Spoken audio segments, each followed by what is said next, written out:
नमस्कार दोस्तों, तर्कवाद की एक और नई वीडियो के अंदर आप सभी का बहुत बहुत स्वागत है। आज की वीडियो के अंदर अपन बात करेंगे महाराष्ट्र इलेक्शंस के बारे में। महाराष्ट्र के अंदर एक बहुत तगड़ी घटना हुई है हाल ही के दिनों में, जो मंगलवार 19 नवंबर को घटी है। इस घटना के अंदर हुआ यह है कि बीजेपी के नेशनल जनरल सेक्रेटरी रंगे हाथ पकड़े गए 9,93,000 कैश के साथ। एक होटल विवांता होटल के अंदर वो थे और उनको किसने पकड़ा, क्या हुआ, क्या अपडेट है, तावड़े का क्या कहना है, विनोद तावड़े इनका नाम है, जनरल सेक्रेटरी का नाम विनोद तावड़े, इनका क्या कहना है, इनके पार्टी लीडर्स का क्या कहना है, किसने पकड़ा, क्या अपडेट है, सारा इस वीडियो के अंदर अपन डिस्कस करेंगे। लेकिन उससे पहले आप चैनल को सब्सक्राइब कर लीजिए, वीडियो को लाइक कर दीजिए और नीचे कॉमेंट कर दीजिए।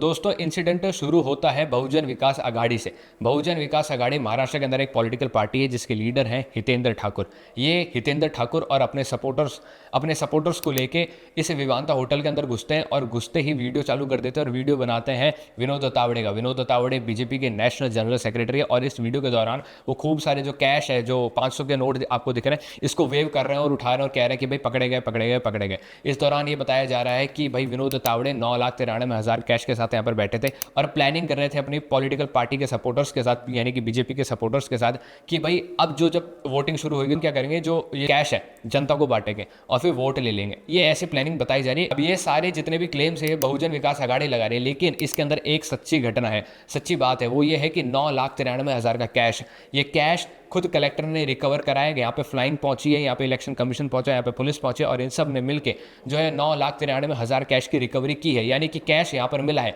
बीजेपी का नेशनल जनरल सेक्रेटरी जो है कैश के साथ पकड़ा गया है रंगे हाथ। अगर अपन आगे बढ़े तो एफआईआर पे जाते हैं कि भाई विनोद तावड़े जो कि जनरल सेक्रेटरी हैं, इन पे क्या आरोप लग रहे हैं। इन पे ये आरोप लग रहे हैं कि भाई जब इलेक्शन चलते हैं तो मॉडल कोड ऑफ कंडक्ट रहता है, आचार संहिता लगी रहती है, तब ऐसा रहता है कि भाई अगर आप पॉलिटिकल पार्टी के मेंबर हैं, लीडर हैं या उसके सपोर्टर हैं, तो आपको क्या करना होगा, आप अपने ही कॉन्स्टिट्यूएंसी में रहेंगे। लेकिन विनोद तावड़े जिस होटल में पकड़े गए इलेक्शंस के दौरान, आचार संहिता के दौरान, वो होटल जो है विनोद तावड़े की कॉन्स्टिट्यूएंसी के अंदर नहीं आता, यानी कि उनकी विधानसभा क्षेत्र में नहीं आता और विनोद तावड़े इलीगली उस होटल के अंदर ठहरे हुए थे। इसी के साथ ही विनोद तावड़े यहाँ रहते हैं, एक प्रेस कॉन्फ्रेंस करते हैं जो कि इलीगल तरीका है। इस दौरान आप प्रेस कॉन्फ्रेंस भी नहीं करते, लेकिन विनोद तावड़े ने यहाँ पर प्रेस कॉन्फ्रेंस करी और न जाने कौन सी समझदारी दिखाते हुए प्रेस कॉन्फ्रेंस करी। आगे बढ़ते तो अपनों को देखने को मिलता है कि जो होटल के जिस कमरे के अंदर ये कैश का डिस्ट्रीब्यूशन चल रहा था, ये होटल का कमरा बुक कराया था राजन नायक ने, और राजन नायक खुद जो है बीजेपी के प्रत्याशी हैं इन चुनावों के अंदर। आप ये भी नोट कर लीजिए। आगे बढ़ते तो देखने को मिलता है कि 9,93,000 का कैश रिकवर हुआ है। आपके एरिया में जब चुनाव होता होगा तो आपने देखा होगा कि भाई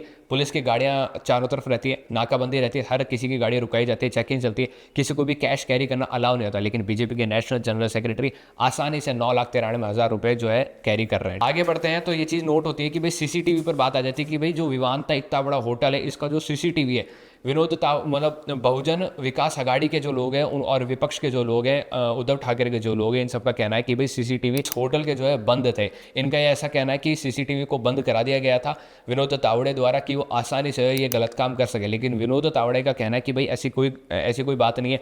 कलेक्टर का कहना है कि भाई इस पर जांच हो रही है, पुलिस का पार्ट है, पुलिस जो कह रही है इस पर जांच हो रही है कि भाई सीसीटीवी बंद किया गया था या नहीं किया गया। अब आप खुद सोचिए, इतना बड़ा होटल है विवांता होटल, इसके अंदर कोई सीसीटीवी काम नहीं कर रहा, इतना बड़ा इंसिडेंट अंदर हो रहा है, इतने वीआईपी लोग अंदर हैं और आराम से होटल चल रहा है बिना सीसीटीवी के। ऐसा हो सकता है, नहीं हो सकता, ऐसा खुद आप सोचिए। दूसरी चीज़ ये है कि अगर विनोद तावड़े सही है तो वो कहें कि भाई सीसीटीवी तो चल रहा था, विपक्ष जो है झूठ बोल रहा है, और सीसीटीवी की ये देखो आप वीडियो, इसके अंदर कहीं मैं आपको कैश डिस्ट्रीब्यूट करता दिख रहा हूँ, कहीं मैं कैश कैरी करता दिख रहा हूँ। विनोद तावड़े को सामने आना चाहिए और इस चीज़ पे बात करनी चाहिए, लेकिन विनोद तावड़े ने ऐसा कुछ नहीं कहा। सीसीटीवी जो इतना बड़ा मुद्दा है, जिसके पास आंखें आपको दिखाने के लिए, उसके ऊपर किसी ने कुछ नहीं बोला है, उस पर सब चुप है। इसी के साथ ही अगर अपन आगे बढ़े और देखें कि भाई बीजेपी की जो महाराष्ट्र के टॉप लॉबी है वो क्या कह रही है, तो ऐसा बताया जा रहा है, ऐसा देखा जा रहा है, उनके स्टेटमेंट से नोट हो रहा है दोस्तों कि सब के सब जो है विनोद तावड़े को डिफेंड कर रहे हैं। सबके सब ये कह रहे हैं कि भाई ये जो एलिगेशन है ये फेक है। लेकिन मेरा ये कहना है कि भाई 9,93,000 जो कैश है वो किसकी बर्थडे पार्टी बनाने के लिए जो इलेक्शंस के दौरान जो है होटल के अंदर लेके बैठे थे विनोद तावड़े, अपने कॉन्स्टिट्यूएंसी के बाहर घूम रहे थे, वो किसके कहने पर घूम रहे थे? क्या ये चीज़ें इलीगल नहीं है? जो नेता बीजेपी के जो टॉप लीडर्स हैं महाराष्ट्र के लॉबी के, वो जो विनोद तावड़े को डिफेंड कर रहे हैं, क्या उनके जहन में ये दिमाग में बात नहीं आ रही कि वो ऐसा क्या कर रहे हैं? अब दोस्तों ये मुद्दा हुआ था मंगलवार को, यानी 19 नवंबर को। जैसे ही मंगलवार खत्म होने लगता है वैसे एक नया मुद्दा शुरू हो जाता है, और इस मुद्दे के अंदर आरोप लगाया जाता है सुप्रिया सुले पे। सुप्रिया सुले पे आरोप लगाया जाता है कि भाई सुप्रिया सुले पर जो है बिटकॉइन स्कैम के आरोप हैं। अभी कहीं ना कहीं ऐसा देखा जा रहा है ये जो टर्न है, जो विनोद तावड़े पे जा रहा था करप्शन का टर्न, वो अचानक से ट्विस्ट हो चुका है सुप्रिया सुले पे। अब सुप्रिया सुले की इस मामले पर जो है हम कोई टिप्पणी नहीं कर सकते, क्योंकि ऑफिशियल एजेंसी कोई इस पर जांच नहीं कर रही। सिर्फ एक ऑडियो क्लिप वायरल हो रही है, उसके अंदर ये बताया जा रहा है कि भाई ये सुप्रिया सुले बोल रही है, लेकिन सुप्रिया सुले ने खुद ने जो है केस दर्ज करा दिया है बीजेपी के लोगों के खिलाफ और जो विनोद तावड़े हैं इनके खिलाफ। और साथ में एक और केस दर्ज कराया कि भाई जो बीजेपी एक ऑडियो वायरल कर रही है वो ऑडियो मेरी नहीं, कृपया करके इस पे जांच हो। अब आप देखो सुप्रिया सुले पे उंगली उठी तो सुप्रिया सुले कह रही है इस पे जांच हो, और सुप्रिया सुले कह रही है खुद पुलिस के पास एफआईआर दर्ज करा चुकी है और कह रही है कि भाई इस ऑडियो की जांच कीजिए जो ऑडियो इसके अंदर चल रही है। लेकिन विनोद तावड़े जो 9,93,000 कैश के साथ सरेआम पकड़े गए, रंगे हाथ पकड़े गए, उनको बीजेपी डिफेंड कर रही है। और विनोद तावड़े ये भी नहीं कह रहे कि भाई आप सीसीटीवी खोल के देखिए क्या मैं उसके अंदर आपको कैश ले जाता दिख रहा हूं। अब दोस्तों ये जो मुद्दा है ये एजेंसीज के पास जा चुका है। हो सकता है विनोद तावड़े इसमें निर्दोष साबित हो जाए, हो सकता है वो दोषी पाए जाए, हो सकता है सुप्रिया सुले निर्दोष साबित हो जाए और सुप्रिया सुले जो है वो भी दोषी पाए जाए। लेकिन इससे हमको एक चीज़ समझ आ चुकी है कि भारत के अंदर जो इलेक्शन सिस्टम है वो कितना करप्ट है। सरेआम 9,93,000 कैश कैरी किया जा रहा है। आम जनता का कोई ये कैश होता तो उस व्यक्ति को जो रुका लिया जाता, उस व्यक्ति का जो कैश सीज हो जाता।